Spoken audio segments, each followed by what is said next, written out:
The weather's changing fast, and while I love the beautiful colors of fall, I know that I'm going to miss my garden. I should try to move a few of the plants into the hoop house so that I don't experience the full loss. For me, it's like grieving a good friend.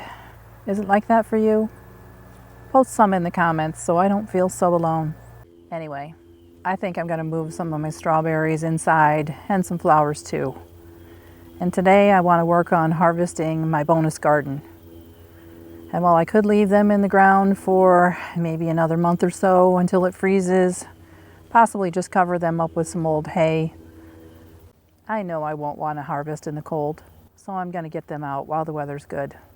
So if you're wondering, what is a bonus garden? Well, that's the lazy midsummer garden that I planted and then I neglected until now. Back in early August, maybe it was mid-July, I was cleaning out an old dresser down in the basement, the one I use for storing my potatoes, and I threw all those old wrinkled, sprouted potatoes into a compost pile and covered them with a little bit of dirt and some hay, and I just left it. I left it go until now, so it did benefit from the rains that we had. But other than that, I've really not given them any care at all. So it truly is a bonus if I get anything for a harvest. The other thing that I did beginning of August is I spread some carrot seeds and some lettuce seeds. Now, I never did see any of the lettuce come up, but the carrots I was surprised. I do have some to harvest, and if any of them are too small, I'm just going to leave them in the ground for next year, because carrots are a biannual, meaning every 2-year vegetable. It takes 2 years for them to mature and produce seeds. And when it does, it produces this beautiful flower that's, it looks very much like Queen Anne's lace. So you just let that mature and dry out, and then you collect the seed head, shake it off into a paper bag, and then you've got your seeds for next season. Now that's assuming that you're using an heirloom variety. If you're not, then it may not run true, or you may not have the carrots that you're expecting. Flavors may be off, that sort of thing. But the varieties that I'm using are heirloom, and I like to collect seeds because a couple of things that does for me is as the seeds progress year through year, they start to learn your environment and adjust to it. So they adjust to the bug pressure, they adjust to the climate change, and I think they just do so much better than if you bought something that was produced maybe hundreds of miles from where you're located. So that's why I collect seeds. 1, it's free, and 2, because I think it does a better job for us. But again, if you're going to do this, remember in the spring where they were and that you left them there, and don't pull them out. They're not weeds. I went to the library yesterday and I loaded up on a whole bunch of gardening books. Now you might ask why, since I've already got a pretty good sized garden. And well, I enjoy the pictures. I find that it's very inspirational for me. Gives me new ideas. There's also little nuggets of information of things that I didn't know that I didn't know. And it's kind of like visiting other people's gardens without actually having to go there. Kind of like talking to other gardeners. You learn stuff that you only learn through experience, and by using other people's experiences, it just takes less time to get good at it. And by doing this, by doing the research, and I'll call it research, but it's not really, because I enjoy it. I enjoy reading the books. It's not like it's a chore. But I think that it helps. It gives me something to do in the wintertime. It gives me something to look forward to, and gets me a little excited, gives me some new ideas of things that I can try in my garden. Now last year I actually bought a Ruth Stout book, and it reminded me that you didn't have to work hard to be successful at gardening. And I found her way of growing potatoes to work really well for me because I'm not limited on space.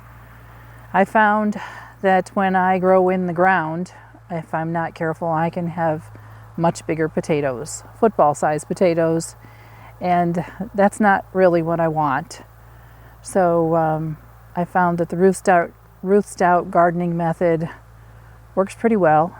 It doesn't take a lot of effort, doesn't take a lot of time, and in my book, that's a good deal. So if you don't know what the Ruth Stout method is, basically you take some potatoes and you just throw them on the ground and then you cover them up with hay and they will sprout and make plants and make potatoes for you. And when you go to harvest, all you have to do is move the hay away and you'll have hopefully some wonderful potatoes there. Now I have found that if I at least have the ground bare so that the potatoes can at least adhere to the ground, that does help. So that's why I've chosen to do the Ruth Stout method for my bonus garden. And that's because it's so simple, so easy, and it's free. So if we get any harvest at all, it's a bonus because it didn't take me any effort. So let's see what we get.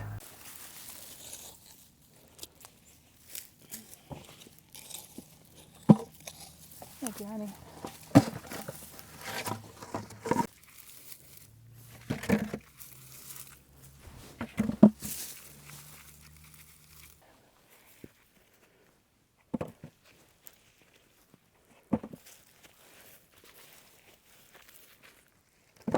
Now, one thing that I hope that you're aware of is gardening is not always pretty, nor is it always successful.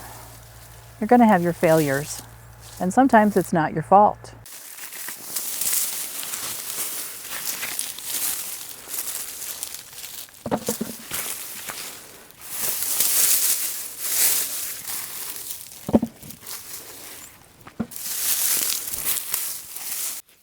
I had mentioned that I had thrown just whatever potatoes were down there in the dresser, and I've got some red potatoes here.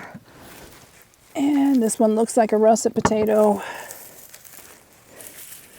These, I believe, are Kennebec.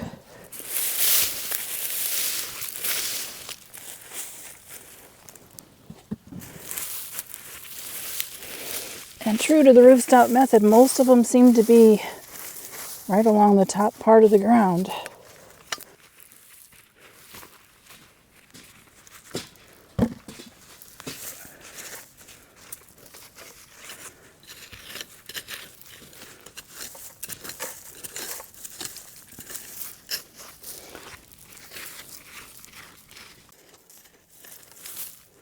There we go.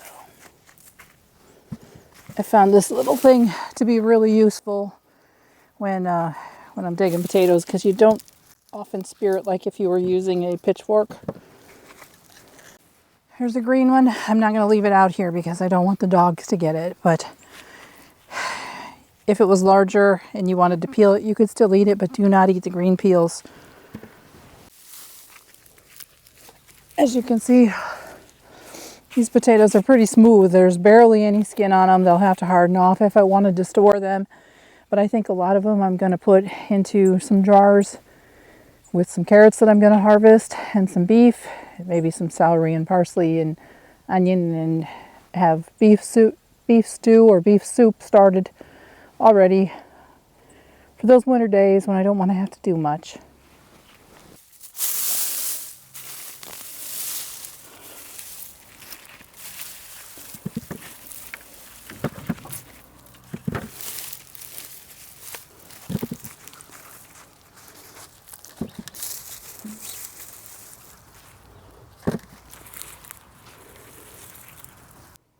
Now I'm sure I'm missing some because I haven't gone very deep. I've just been scraping the surface and doing what's easy. We'll flip this over with a pitchfork and see if there's a whole lot more, but I would say for no cost and no effort. That's probably 1.5 buckets of potatoes, so not bad.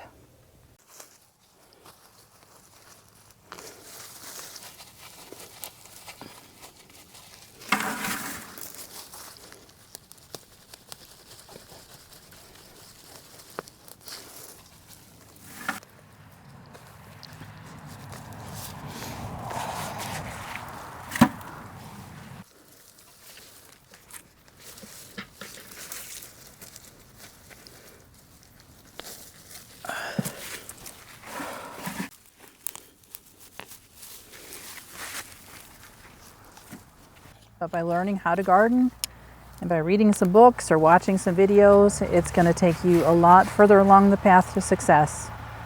So pick up some books or watch some gardening videos. Wintertime's a great time to learn and to plan your next garden. Now, I've had a lot of people ask me, is it worth it? Is gardening worth it? And I've spent a lot of years gardening and I still have failures. At first, it wasn't financially worth it, I'll be honest there, because it did take time to learn, and it seems like I didn't have any systems in place, and I didn't know what plants liked and which plants could be put together with other plants, which ones are beneficial and which ones are going to be harmful. And a little education goes a long way. And as your knowledge and your experience improves, so's your soil. Eventually, you're going to have the skills and the knowledge to grow a great garden. Now, as I'm harvesting the vegetables that really cost me nothing, I realize how much I love gardening. Yesterday, I was able to give 2 people something from my garden, and both left my house smiling, and they understood the value of what I was gifting to them. So I would have to say, yeah, gardening is worth it. Well, that's all I have for you today. Thanks for watching.